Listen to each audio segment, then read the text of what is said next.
A while back, I did a video about the science behind the runner's high, which is that feeling that you're getting when you're like, you need to run for at least a while, when you really get in the zone and it feels like everything is going easy. What I really hope for is that next week, so I'm recording this a week before I'm doing my marathon, I will have the same. So when you do your marathon, so that's 26.2 miles, or what I'm more used to in kilometers, 42.1 kilometer, that extra bit that makes it even harder, you will need this.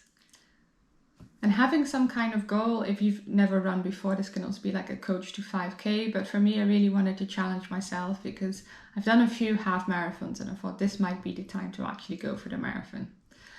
So I spent quite a while training, and I wanted to do this in Manchester because it's a relatively flat one. So that's supposed to make it a little bit easier, and also in early spring, so hopefully it won't be too warm, but I'm hoping it won't rain either.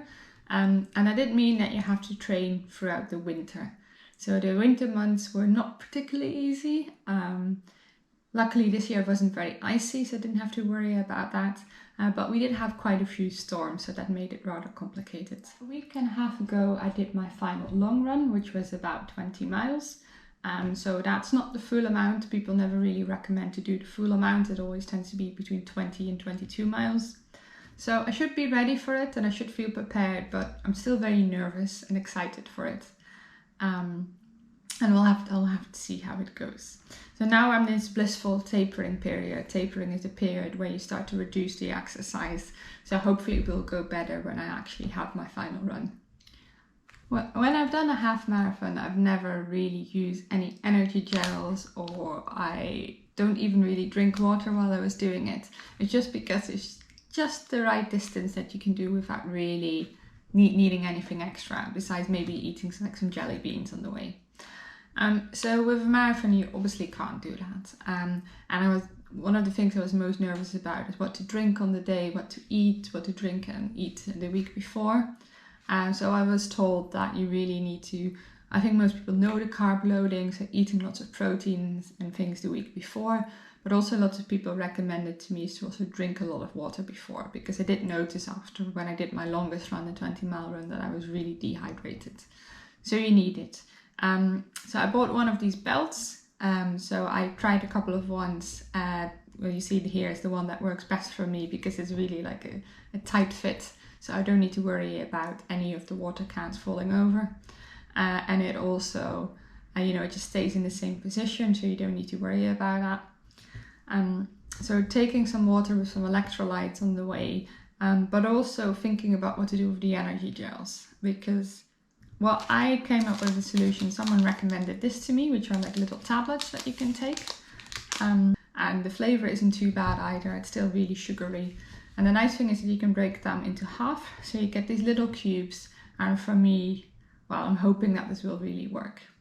You can have them in different flavors, so you just need to work out what works best for you. And I also tried the ones with caffeine, but I have to admit that didn't go down so well for me, either for like the gels or for the tablets itself. But that's so today is one day post-marathon, and as you can see, I did actually finish it.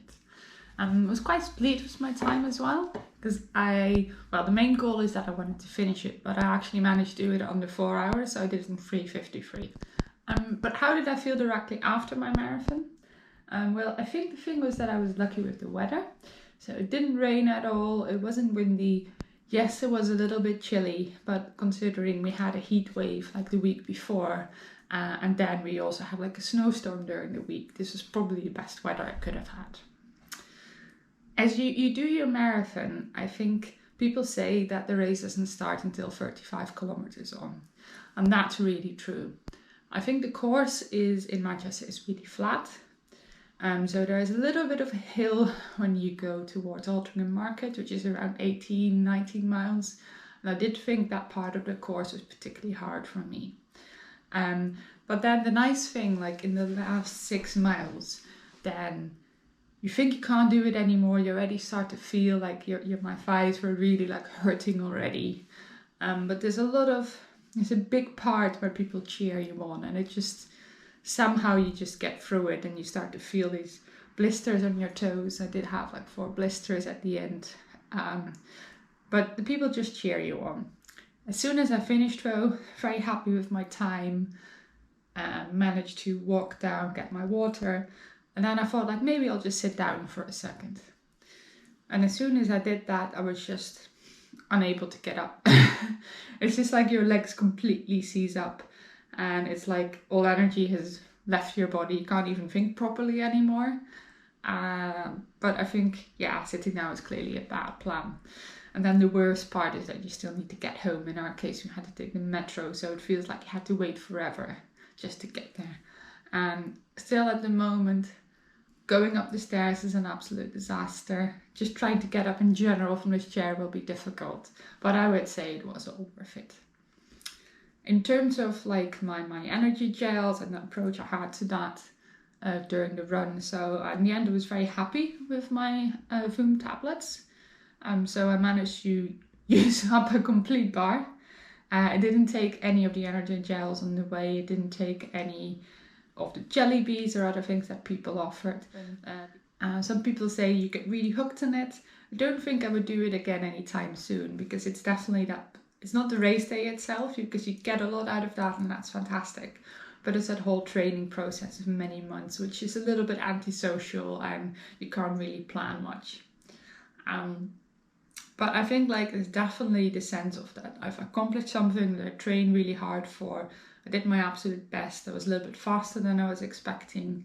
So it definitely feels like it's a big accomplishment, a big achievement. And now for the next couple of days, I just need to relax and hopefully my muscle ache will settle down a bit.